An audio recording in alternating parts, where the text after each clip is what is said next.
আমরা আরেকটি রুমে চলে এলাম, ক্লাস 5-এর রুমে। দেখছি ওরা অনেক প্রজেক্ট তৈরি করেছে। বাহ, কি সুন্দর সুন্দর প্রজেক্ট তৈরি করেছে তারা। গিট মডেলের ছাত্র সকলেই। এটা সম্ভবত চন্দ্রযানের ছবি এঁকেছে। কাউকে দেখতে পাচ্ছি না, সবাই হয়তো রুমে গেছে।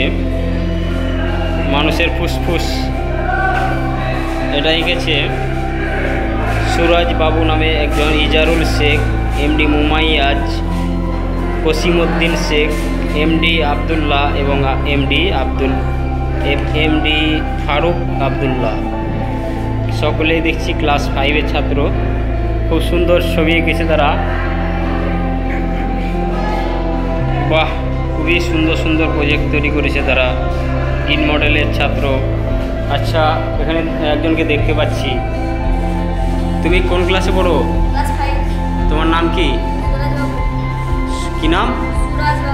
কোন কোন স্কুলে পড়ো? এগুলো তোমরা তৈরি করেছো সব? বাহ, কারা কারা তৈরি করেছো তোমরা এগুলো?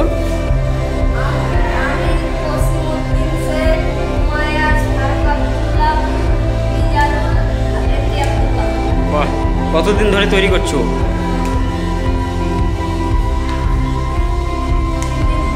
3 দিন হয়ে গেল? একটাতে 3 দিন লেগেছে? আচ্ছা, তোমাদের স্কুলে প্রজেক্ট এর পাশাপাশি পড়াশোনা কেমন হয়? ভালো হয়? স্যারেরা কেমন? আর স্কুলের পরিবেশ, খাওয়া দাওয়ার ভালো? আচ্ছা, তোমাকে স্কুল ভালো লেগেছে? আচ্ছা, ধন্যবাদ ক্লাস 5-এর সকল ছাত্রদেরকে, বয়েজ বিভাগের। তারা খুব সুন্দর সুন্দর প্রজেক্ট তৈরি করেছে।